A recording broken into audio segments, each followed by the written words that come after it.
താമരശ്ശേരി ഷഹബാസിന്റെ മരണവുമായി ബന്ധപ്പെട്ട് കൊലപാതകവുമായി ബന്ധപ്പെട്ടുകൊണ്ട് ഞെട്ടിക്കുന്ന പല വിവരങ്ങളും പുറത്തേക്ക് വന്നുകൊണ്ടിരിക്കുന്നുണ്ട്. അതിൽ ഇവനെ കൊന്ന ആ ഒരു നാറി ഉണ്ടല്ലോ, അവനെ കുറ്റവാളി എന്ന് വിളിക്കാൻ പാടില്ല എന്നാണത്രേ നമ്മുടെ നിയമം പറയുന്നത്. എന്ത് ആവട്ടെ, ആ പൊന്നാരമോൻ സോഷ്യൽ മീഡിയയിൽ ഒരു ഗ്രൂപ്പ് ഉണ്ടാക്കി. 62 പേരുണ്ട് ഈ ഗ്രൂപ്പിൽ. ഈ ഗ്രൂപ്പിലായിരുന്നു നിരന്തരമായിട്ട് ഇവൻ ചർച്ച ചെയ്യുന്നത് ഇവനെ തീർക്കണം എന്നുള്ള കാര്യത്തിന്. പിന്നെ ഇവൻ ഇൻഡിവിജ്വലായിട്ട് ഇവൻ്റെതായ രീതിയിൽ നെഞ്ചക്ക് ഉപയോഗിക്കേണ്ട രീതിയൊക്കെ യൂട്യൂബിൽ ഇരുന്ന് പഠിക്കുന്നു. എങ്ങനെ അടിച്ചാലാണ് ആൾക്ക് നല്ല ക്ഷതം പറ്റുക, എങ്ങനെ അടിച്ചാലാണ് കൊല്ലാൻ പറ്റുക, എന്നൊക്കെ ഭയങ്കര പഠനമൊക്കെ നടത്തിയിട്ടാണ് ആൾ ഈ ഒരു പരിപാടിക്ക് വന്നിട്ടുള്ളത് എന്നുള്ളതാണ്. ഏകദേശം ഒരു 23 ആള് പ്രതി ചേർക്കപ്പെടാനുള്ള സാധ്യതയും പോലീസുകാർ പറയുന്നുണ്ട്. ഇപ്പോൾ വേറൊരു സംഭവം ഉണ്ട്, വീഡിയോന്റെ ഇടയിലുണ്ട്, ഞാനത് വരുമ്പോൾ പറയാം. എന്തായാലും ന്യൂസ് കാണാം. ഇപ്പോൾ താമരശ്ശേരിയിൽ 10ാം ക്ലാസ് വിദ്യാർത്ഥി ഷഹബാസിനെ ആക്രമിക്കാനുള്ള നഞ്ചക്കിന്റെ ഉപയോഗം പ്രതികൾ പഠിച്ചത് യൂട്യൂബിൽ നിന്നെന്ന് പോലീസ്. കരാട്ടെ പരിശീലിക്കുന്ന പ്രതിയുടെ സഹോദരന്റെ നഞ്ചക്കാണ് കൊലയ്ക്ക് ഉപയോഗിച്ചതെന്നും കണ്ടെത്തൽ. ആസൂത്രണത്തിന് രൂപീകരിച്ച സമൂഹ മാധ്യമ ഗ്രൂപ്പിൽ 63 പേരുണ്ടെന്നും പോലീസ്. 63 പേരുണ്ട് ഈ ഗ്രൂപ്പിൽ എന്നാണ് പോലീസുകാർ പറയുന്നത്. 63 പേരുടെയും മൊബൈൽ ഫോണുകൾ പരിശോധിക്കും. ഇവരുടെ ചാറ്റ് ഹിസ്റ്ററി, ഇവരുടെ സെർച്ച് ഹിസ്റ്ററി ഒക്കെ പൂട്ടും. ഈ കൊന്ന ഈ ഒരു പുന്നാരമോണ്ടല്ലോ, ഈ പുന്നാരമോന്റെ ചാറ്റ് ഹിസ്റ്ററി നോക്കിയിട്ടുണ്ട്. അതിലാണ് ഏറ്റവും കൂടുതൽ ഈ എങ്ങനെയാണ് ആക്രമിച്ചാൽ എന്ത് സംഭവിക്കും എന്നുള്ളതും. 63 പേരടങ്ങുന്ന ഗ്രൂപ്പിൽ മറ്റൊരു ചർച്ചയും നടക്കുന്നുണ്ട്, ഏത് ആയുധങ്ങൾ ഉപയോഗിക്കാം എന്നുള്ളത്. ഇനിയെങ്കിലും നിങ്ങൾ പറ, സിനിമകൾ ഇതിനെ സ്വാധീനം ചെലുത്തുന്നുണ്ടോ ഇല്ലയോ എന്നുള്ളത്. എന്തായാലും മാർക്കോയുടെ നിർമ്മാതാവ് പറഞ്ഞു, ഇനി ഞാൻ അങ്ങനെയുള്ള സിനിമകൾ ചെയ്യില്ല, ഇത്തരം സിനിമകൾ ആളുകളെ ഇങ്ങനെ പ്രചോദനം ഉണ്ടാവുന്നുണ്ടെന്ന് മനസ്സിലായില്ല എന്നുള്ളതാണ്. അതൊരു വലിയ മണ്ടത്തരാണ്. അങ്ങനെയാണ് ആളുകൾ പലരും ഈ രീതിയിലേക്ക് മാറിയിട്ടുള്ളത്. അതായത് മുഖ്യപ്രതി ഈ നഞ്ചക്ക് ഉപയോഗിക്കാൻ പഠിച്ചത് യൂട്യൂബിൽ നിന്നാണ് എന്നുള്ളത് മനസ്സിലായിരിക്കുന്നു, വ്യക്തമായിരിക്കുന്നു. യൂട്യൂബിൽ ദിവസങ്ങളോളം ഇത് എങ്ങനെ ഉപയോഗിക്കാം, എങ്ങനെ ഉപയോഗിച്ചാൽ കൂടുതൽ ഇത് ബാധിക്കും, ശാരീരികമായി ഉപദ്രവിക്കാൻ കഴിയും എന്നതടക്കമുള്ള കാര്യങ്ങളിൽ ഒരു സെർച്ച് നടത്തിയിരുന്നു. ഈ മുഖ്യപ്രതിയുടെ മൊബൈൽ ഫോണിൽ നടത്തിയ പരിശോധനയിലാണ്, ആ യൂട്യൂബിലെ സെർച്ച് ഹിസ്റ്ററിയിലാണ് ഇത്തരത്തിൽ എങ്ങനെയാണ് ഇതിന്റെ ഉപയോഗം എന്നുള്ളത് കൃത്യമായി പ്രതി പഠിച്ചിട്ടുണ്ട് എന്നുള്ളത് മനസ്സിലാവുന്നത്. ദിവസങ്ങളോളം ഇതിനായി പരിശ്രമിച്ചു എന്നുള്ളതാണ് മനസ്സിലാക്കുന്നത്. കരാട്ടെ പരിശീലിക്കുന്ന സഹോദരന്റെ നഞ്ചക്കാണ് ഇതിനായി ഉപയോഗിച്ചത്. തന്റെ ജ്യേഷ്ഠൻ കരാട്ടെ അഭ്യസിക്കുന്നുണ്ട്, അയാളുടെ നെഞ്ചക്കാണ് ഉപയോഗിച്ചതെന്നാണ് ഇപ്പൊ പറയുന്നത്. അയാളുടെ നെഞ്ചക്ക് അല്ലെ, ഈ നെഞ്ചക്ക് കൈവശം വെക്കണം എന്നുണ്ടെങ്കിൽ ഒരു ലൈസൻസ് വേണം എന്നുള്ള ഒരു നിയമം ഇവിടെയുണ്ട്. അല്ലെങ്കിൽ ആയുധങ്ങൾ കൈവശം വെക്കണമെങ്കിൽ അതിന് ലൈസൻസും കാര്യങ്ങളൊക്കെ വേണം. ഇവൻ ഇത് എവിടുന്ന് കിട്ടി, ഇവൻ ഇത് എങ്ങനെ കൈവശം വെച്ചു, ഇവന്റെ എന്തൊക്കെയാണ് ഇവന്റെ പ്രീവിയസ് ഹിസ്റ്ററി എന്ന്. സഹോദരന്റെ കാര്യം, അച്ഛന്റെ കാര്യം ഏകദേശം മനസ്സിലായല്ലോ അല്ലെ. ഒരു ചെറിയ കേസേ ഉള്ളൂ, അതുകൊണ്ട് വലിയ കാര്യമാക്കണ്ട എന്നാണ് പോലീസുകാരൻ പറഞ്ഞിട്ടുള്ളത്. ഒറ്റ കേസുള്ളെങ്കിലും അയാളെ കോടതി ശിക്ഷിച്ചിട്ടുണ്ടെങ്കിൽ അയാൾ പ്രതി തന്നെയാണ് അല്ലെ, കുറ്റവാളി തന്നെയാണ്. അപ്പൊ മൂത്ത ചേട്ടായും ഈ ഒരു പരിപാടിയിലുണ്ട് എന്നാണ് മനസ്സിലാക്കുന്നത്. പോലീസ് ആ ഒരു രീതിയിലേക്കും കേസൊന്ന് വിടുന്നത് നല്ലതാണ്. മാത്രമല്ല സമൂഹ മാധ്യമങ്ങളിൽ ഇത് വലിയ ഒരു ആസൂത്രണം, ഒരു ഗൂഢാലോചന ഇതുമായി ബന്ധപ്പെട്ട് ഉണ്ടാക്കിയിട്ടുണ്ട്. ആ സമൂഹ മാധ്യമങ്ങളിലെ ഗ്രൂപ്പിൽ 63 പേരാണ് അംഗങ്ങളായിട്ട് ഉള്ളത്. പക്ഷേ ഈ 63 പേരും അക്രമത്തിൽ നേരിട്ട് പങ്കെടുത്തവരല്ല. പക്ഷേ ഗൂഢാലോചനയിൽ നേരിട്ട് പങ്കെടുത്ത ആളുകൾ, കുട്ടികൾ ഒരുപാടുണ്ട്. അതുകൊണ്ട് തന്നെ കൂടുതൽ കുട്ടികളെ അടക്കം ഇനിയിപ്പോൾ പ്രതി ചേർക്കേണ്ടതായി വരും. പക്ഷേ അങ്ങനെ പ്രതി ചേർക്കണമെങ്കിൽ ശാസ്ത്രീയ പരിശോധനാ ഫലം അടക്കം ഉള്ളവ വരണം. 63 ആൾക്കാരെ പോലീസുകാർ ചോദ്യം ചെയ്യണമെന്നുണ്ടെങ്കിൽ കുറച്ച് പാടൊക്കെ തന്നെയാണ് അല്ലെ. 63 ആളുകളുടെ കയ്യിൽ മൊബൈൽ ഫോണുകളുണ്ട്. രസം നോക്കണം, 10-15 വയസ്സായ ആളുടെ കയ്യിൽ ഇൻസ്റ്റഗ്രാം ഫോണ്, ആ ഫോണിലൂടെ ഓരോ ഗ്രൂപ്പ് ഉണ്ടാക്കിയതിൽ ആളുകളെ കൊല്ലാൻ ചർച്ച ചെയ്യുന്നു. നമ്മുടെ നാട് അല്ല, അടിപൊളി നാട്, കേരളം നമ്പർ 1, ചെകുത്താന്റെ സ്വന്തം നാട്. എനിക്കത് അങ്ങനെ തന്നെ പറയാൻ ആഗ്രഹമുള്ളൂ. നമ്മുടെ രക്ഷിതാക്കൾക്ക് ഒന്നും ചോദിക്കാൻ കഴിയില്ല.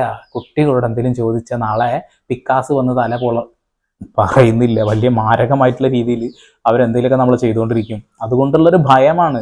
2000-ന് ശേഷം ജനിച്ച കുട്ടികൾക്കുള്ള ഐക്യയിൽ എന്തോ മാറ്റേണ്ടതെന്നുള്ളത്. അവർക്ക് ശരിക്ക് എല്ലാ കുട്ടികളല്ല കേട്ടോ. പലരും പറയും ഇത് ജനറലൈസ് ചെയ്ത് പറയുന്നുണ്ട്. ജനറലൈസ് പറയല്ല, എല്ലാ കുട്ടികളും ഇല്ല. ചില കുട്ടികൾ, അതിപ്പോൾ ഏത് സമൂഹത്തിലും കുറച്ച് ആളുകൾ വൃത്തികേട് ചെയ്യുമ്പോൾ ബാക്കിയുള്ള ആളുകൾക്കും കൂടി ആ പേര് വരും എന്നുള്ളതാണ്. ഈ വിഷയത്തിൽ ഒരുപാട് കുട്ടികളുണ്ട്. ലഹരിക്ക് ഏറ്റവും കൂടുതൽ അഡിക്ഷൻ വന്നിട്ടുള്ള കുട്ടികൾ ഈ 2Kക്ക് ശേഷം വന്ന കുട്ടികളാണെന്നും ഏറ്റവും കൂടുതൽ ഈ ഒരു വയലൻസ് പ്രവർത്തിക്കുന്നതും കാണിക്കുന്നതും ഈ ഒരു കുട്ടികളാണ് എന്നുള്ള റിപ്പോർട്ടുകളും വന്നിട്ടുണ്ട്. അതിൻ്റെ അടിസ്ഥാനത്തിലാണല്ലോ നമ്മൾ ഈ പറയുന്നത്. പിന്നെ നമ്മൾ നിരന്തരം വീഡിയോ ചെയ്യുന്ന ഒരാളാണ്. ഒരു ദിവസം ചിലപ്പോൾ വൈകുന്നേരം 5-6 മണി വരെ ഈ ന്യൂസ് ചാനൽ ന്യൂസ് കണ്ടുകൊണ്ടിരിക്കുക. എന്താണ് ഇങ്ങനെ ശരിക്കും പറഞ്ഞിട്ടുണ്ടെങ്കിൽ തലവേദനിക്കാറുണ്ട്. കാരണം അമ്മാതിരി വാർത്തകളാണ് കേട്ടോണ്ടിരിക്കുന്നത്. സ്വന്തം പെങ്ങളെ 4 ദിവസം മുമ്പാണ് അനുജൻ ലഹരി ഉപയോഗിച്ചിട്ട് പീഡിപ്പിച്ചിട്ടുള്ളത്. അങ്ങനെ നിരന്തരം ഉണ്ട്. നമുക്ക് അത് പറഞ്ഞുകൊണ്ടിരിക്കുകയാണെന്നുണ്ടെങ്കിൽ അതിന്റെ പിന്നാലെ പോകേണ്ടി വരും. പ്രതി തനിച്ചാണ് ഇതുമായി ബന്ധപ്പെട്ടൊരു പഠനം നടത്തിയത് എന്നുള്ളതാണ് മനസ്സിലാവുന്നത്. പ്രതിയുടെ യൂട്യൂബ് സെർച്ച് ഹിസ്റ്ററിയിൽ നിന്നാണ് ഇത്തരത്തിൽ ദിവസങ്ങളോളം നഞ്ചക്ക് എങ്ങനെ ഉപയോഗിക്കാം, എങ്ങനെ ഉപയോഗിച്ചാലാണ് ഏറ്റവും കൂടുതൽ മുറിവ് പറ്റുന്നത്, ഏറ്റവും കൂടുതൽ ഉപദ്രവിക്കുന്നത് എങ്ങനെ ഏത് രീതിയിലാണ് എന്നതുമായി ബന്ധപ്പെട്ട ഒരു പഠനം മുഖ്യപ്രതിയുടെ ഫോണിൽ മാത്രമാണ് ഉള്ളത്.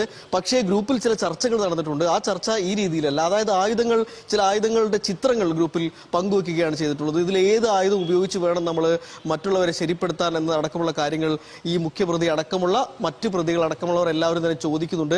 അതിന് ചിലർ മറുപടി പറയുന്നുണ്ട്. എല്ലാ ആയുധങ്ങളും ഉപയോഗിക്കണമെന്ന് മറുപടി പറഞ്ഞവരും ആയുധങ്ങൾ ഉപയോഗിക്കാതെ മർദ്ദിച്ചുകൂടെ എന്ന് ചോദിച്ച ആളുകളും ഒക്കെ തന്നെ ഈ ഗ്രൂപ്പിനകത്ത് തന്നെ ഉണ്ട്. ഏതായാലും 63 പേരിൽ എല്ലാവരും ആ രീതിയിൽ പ്രതികരിച്ചിട്ടില്ല കേട്ടോ. ഇവനാണ് കൃത്യമായിട്ട് പഠനം നടത്തുന്നത്. ഇവനാണ് നിരന്തരമായിട്ട് ഓരോ ടൂൾസ് ഇടുന്നുണ്ട്. അത്രേ നെഞ്ചക്ക് പോലെയുള്ള ഓരോ ആയുധങ്ങൾ ഇങ്ങനെ ഇട്ട് ഇതിലേത് ഉപയോഗിക്കണം എന്നുള്ള ചോദ്യം ചോദിക്കുന്നു എന്നുള്ളതാണ്. അടിപൊളിയാണ്. നല്ല ഒരു കിഡിലൻ അവാർഡ് തന്നെ ഈ പയ്യന് കൊടുക്കണം കേട്ടോ. 2015 JJ ആക്ട് അന്ന് ഹരിയാനയിൽ നടപ്പിലാക്കിയത് തന്നെയാണ് ഇവിടെ നടപ്പിലാക്കേണ്ടത്. ഇതിലിനി ഞെട്ടിക്കുന്ന ഒരു കാര്യം കൂടിയുണ്ട്. അന്ന് കേട്ടോക്കെ എന്തായാലും. അതായത് ഈ വാട്സപ്പ് ചാറ്റുകൾ അതുപോലെ തന്നെ ഇൻസ്റ്റാഗ്രാം ചാറ്റുകൾ ഇതുവഴിയാണ് ഈ വിദ്യാർത്ഥികൾ അല്ലെങ്കിൽ പ്രതികളായിട്ടുള്ള കുറ്റാരോപിതരായിട്ടുള്ള ആളുകൾ ഈ ചാറ്റും അതുപോലെ തന്നെ ഇതുമായി ബന്ധപ്പെട്ടുള്ള ഗൂഢാലോചനയൊക്കെ നടത്തിയിട്ടുള്ളത്. അപ്പോൾ ഈ കേസിൽ കൂടുതൽ ആളുകൾ ഉൾപ്പെട്ടിട്ടുണ്ട് എന്ന കാര്യത്തിൽ പോലീസ് നേരത്തെ തന്നെ സംശയിച്ചിട്ടുണ്ടായിരുന്നു. അതിനെ ബലപ്പെടുത്തുന്നതായിരുന്നു ഓഡിയോ സന്ദേശങ്ങളൊക്കെ തന്നെ. അപ്പോൾ ഷഹബാസിന്റെ ഫോണിൽ നിന്ന് ഷഹബാസിന്റെ ഇൻസ്റ്റഗ്രാം അക്കൗണ്ട് പരിശോധിച്ച് അതിൽ നിന്ന് കൂടുതൽ ചാറ്റുകൾ ഇതുമായി ബന്ധപ്പെട്ട ആരൊക്കെ ഏതൊക്കെ ഗ്രൂപ്പുകളുണ്ട് എന്നതടക്കമുള്ള കാര്യങ്ങൾ ഇതുമായി ബന്ധപ്പെട്ട് ഷഹബാസ് ആരോടെങ്കിലും ഇത്തരം കാര്യങ്ങൾ പറഞ്ഞിട്ടുണ്ടോ എന്നതടക്കമുള്ള കാര്യങ്ങൾ പരിശോധിക്കുക എന്ന ലക്ഷ്യത്തോടു കൂടിയിട്ടാണ് ഇപ്പോൾ സൈബർ സെല്ലിന്റെ കൂടി സഹായത്തോടു കൂടി ഇപ്പോൾ പോലീസ് ഷഹബാസിന്റെ വീട്ടിലെത്തിയിട്ടുള്ളത്. അവസാനം വാദി പ്രതിയാവുമോ എന്ന് നോക്കിയാൽ മതി. ഇപ്പോൾ ഷഹബാസിന്റെ വീട്ടിലാണ് ഇപ്പോൾ സൈബർ സെല്ല് അന്വേഷണം നടക്കുന്നത്. സൈബർ സെല്ല് വന്നിട്ട് അദ്ദേഹത്തിന്റെ മൊബൈൽ ഫോൺ, ലാപ്ടോപ്പ്, മറ്റു കാര്യങ്ങളൊക്കെ പരിശോധിക്കുന്നുണ്ട്. ഇതാണ് ഞാൻ പറഞ്ഞത്, ഏത് രീതിയിലാണ് കേസ് പോവാൻ പോകുന്നതെന്ന് നമുക്ക് പറയാൻ പോലും കഴിയില്ല, ചിന്തിക്കാൻ പോലും കഴിയില്ല. കാരണം ഷഹബാസിന്റെ വീട്ടുകാർ അത്രയും സാധാരണക്കാരാണ്. അവർക്കൊന്നും ഈ കേസുമായിട്ട് മുന്നോട്ട് ഒരു പൈസ കൊടുത്തിട്ട് എന്തായാലും അവർക്ക് ചെയ്യാൻ കഴിയില്ല. അവരെ കൂടെ എന്തായാലും മലയാളികൾ മൊത്തം ഉണ്ട്. എന്നിരുന്നാൽ പോലും പണമുള്ള ആളുകളുടെ മുന്നിൽ എന്തും സിമ്പിളായിട്ട് മാറ്റിയെടുക്കാൻ അവർക്ക് കഴിയും. കോടതിയുടെ മുന്നിൽ അവർ പൈസ എറിഞ്ഞ്, കോടതിക്ക് പൈസ എറിഞ്ഞെന്നല്ല, അവർ തെളിവൊക്കെ നശിപ്പിക്കാനുള്ള പണി എടുത്ത് ഇതൊക്കെ ക്ലിയർ ആക്കും, ഉറപ്പാണ്. അപ്പോൾ ഷഹബാസിന്റെ ഫോണൊക്കെ പരിശോധിക്കുന്നുണ്ട്, കൊള്ളാം. അപ്പോൾ ഇതിന്റെ എല്ലാം പശ്ചാത്തലം കൂടി പരിശോധിച്ച് ഷഹബാസിന്റെ ഫോണിൽ നിന്ന് ഏതെങ്കിലും തരത്തിലുള്ള മറ്റ് വിശദാംശങ്ങൾ ലഭ്യമാകുമോ എന്ന സാധ്യത കൂടി പരിശോധിക്കുകയാണ്. പ്രത്യേകിച്ച് ഈ കേസിൽ പരമാവധി ശാസ്ത്രീയ തെളിവുകൾ ശേഖരിച്ചാണ് പോലീസ് മുന്നോട്ട് പോകുന്നത്. ഇതുവരെ പോലീസിന്റെ എല്ലാ അനുമാനങ്ങളും ശരിയാവുകയും ചെയ്തിട്ടുണ്ട്. അപ്പോൾ അതുകൊണ്ടാണ് ഷഹബാസിന്റെ കൂടി ഫോണ് പരിശോധിക്കാം എന്നൊരു തീരുമാനം ഈ ഘട്ടത്തിൽ പോലീസ് എത്തിയിട്ടുള്ളത്. അതുകൊണ്ടാണ് സൈബർ സെല്ലിന്റെ സഹായം ഈ വിഷയത്തിൽ തേടുന്നത്. 63 ആളുകളുടെ മൊബൈൽ ഫോൺ പരിശോധിക്കാനുണ്ട്, ചെയ്തിട്ടില്ല. ഷഹബാസ് മരണപ്പെട്ട ആളാണ്, പ്രതിയല്ല, വാദിയാണ്. അവരുടെ ഫാമിലിയാണ് വാദിക്കുന്നത്. ജനങ്ങൾ മുഴുവൻ അവരുടെ കൂടെയുണ്ട്. ഇപ്പോൾ അതാ ആ പ്രതികൾക്ക് പരീക്ഷ എഴുതാനുള്ള സംവിധാനമൊക്കെ ഇവിടെ ഒരുക്കി കൊടുക്കുന്നുണ്ട്. അതിൻ്റെ ന്യായീകരണങ്ങളൊക്കെ നമ്മൾ കേട്ടതാണ്, അതിൻ്റെ നിയമവശങ്ങൾ നമ്മൾ മനസ്സിലാക്കിയതാണ്. ഇപ്പോൾ ഇദ്ദേഹത്തിൻ്റെ മൊബൈൽ ഫോൺ പരിശോധിക്കുന്നു. ഇനി ഇയാൾ അങ്ങോട്ട് വല്ല എന്താ പറയുക ഭീഷണിയോ അല്ലെങ്കിൽ നിന്നെ ഞാൻ തീർക്കുമെടാ അങ്ങനെ എന്തെങ്കിലുമൊക്കെ പറഞ്ഞിട്ടുണ്ടെങ്കിൽ, അല്ലെങ്കിൽ സോഷ്യൽ മീഡിയയിൽ എന്തെങ്കിലും കാര്യങ്ങൾ ചർച്ച ചെയ്തിട്ടുണ്ടെങ്കിൽ കേസ് എന്താവും? അങ്ങോട്ടും ഇങ്ങോട്ടും ഉണ്ടായ വഴക്കിൻ്റെ പേരിൽ തമാശ തല്ലിൻ്റെ ഇടയിൽ അറിയാതെ വീണ് മരിച്ചു എന്നോ, അല്ലെങ്കിൽ ഷഹബാസ് അവിടെ നിന്നല്ല മരിച്ചത്, വീട്ടിൽ പോയിട്ട് നിലത്ത് വീണപ്പോൾ തലയിടിച്ച് പൊട്ടിയിട്ട് മരിച്ചു എന്ന രീതിയിലൊക്കെ മാറാനുള്ള ഒരു സാധ്യതയൊക്കെ ഉണ്ട് ഇവിടെ. ഇതൊന്നും നമ്മൾ നിസാരമായി തള്ളിക്കളയാൻ പാടില്ല എന്നുള്ളതാണ്. എന്തായാലും നമുക്ക് ഇതിന്റെ ഡീറ്റെയിൽസ് എന്തായാലും വരുന്ന മണിക്കൂറുകൾക്കുള്ളിൽ കിട്ടാൻ സാധ്യതയുണ്ട്. ഷഹബാസിന്റെ മൊബൈൽ ഫോൺ എന്തായാലും പോലീസുകാർ പരിശോധനയ്ക്ക് കൊണ്ടുപോയിട്ടുണ്ട്, പരിശോധിക്കുന്നുണ്ട്. ഏത് രീതിയിൽ മാറും എന്നുള്ളത് നമുക്കൊന്ന് കാത്തിരുന്ന് കാണാം. ആ പയ്യന്മാരെ പരീക്ഷ എഴുതിച്ച ആ ഒരു നടപടിയെ എന്തായാലും എനിക്ക് അനുയോജിക്കാൻ കഴിയില്ല. ഈ വിഷയത്തിൽ പല സ്റ്റുഡൻറ് രാഷ്ട്രീയ സംഘടനകളും മിണ്ടാതിരിക്കുന്നതിനെ കുറിച്ചിട്ടും എനിക്ക് ഭയങ്കര സങ്കടമുണ്ട്. അതുകൊണ്ടൊക്കെ തന്നെയാണ് ഞാൻ പറഞ്ഞത്, ഇത്തരം അക്രമങ്ങൾ നടത്തുന്ന കാര്യത്തിൽ സ്റ്റുഡൻറ് യൂണിയൻസിനൊക്കെ നല്ല പങ്കുണ്ട്. നമ്മൾ ഒരുപാട് വീഡിയോസ് കണ്ടിട്ടുണ്ട്. കോളേജുകളിൽ, സ്കൂളുകളിൽ ഈ സ്കൂൾ രാഷ്ട്രീയം ഒഴിവാക്കുക, മൊബൈൽ ഫോണുകളുടെ ഉപയോഗം ഒഴിവാക്കുക. കുട്ടികളുടെ ഈ ഒരു ഫാഷൻ ഡിസൈനിങ് ആണ് സ്കൂളുകളിൽ നടക്കുന്നത്. എന്തിനാണ്? ഒരു യൂണിഫോം ഉണ്ടല്ലോ, ആ യൂണിഫോം ഇടിയിക്കുക, ഈ മുടി കളർ ചെയ്തിട്ട് മൂക്ക് കുത്തിയ ആൺകുട്ടികളും അങ്ങനെ കുറേ സാധനങ്ങളുണ്ട്.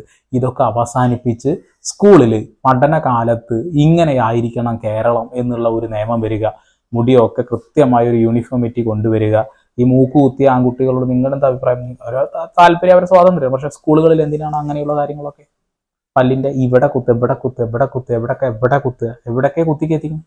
അപ്പൊ ഇതൊക്കെ നമ്മൾ സ്കൂൾ കുട്ടികൾക്ക് വേണ്ടതായിട്ടുള്ളതാണോ?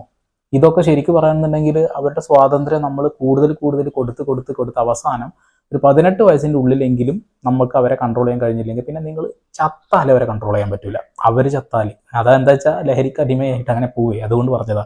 ഓക്കെ, എന്തായാലും ചാനൽ താല്പര്യം ഉണ്ടെങ്കിൽ സബ്സ്ക്രൈബ് ചെയ്യുക, ബെല്ലൈക്കൻ ക്ലിക്ക് ചെയ്യുക. വീണ്ടും പുതിയ വാർത്താവിശേഷങ്ങളുമായി ഞാൻ വരുന്നവരൊക്കെ സന്ദീപ് എടപ്പാൾ സൈനിങ് ഓഫ്.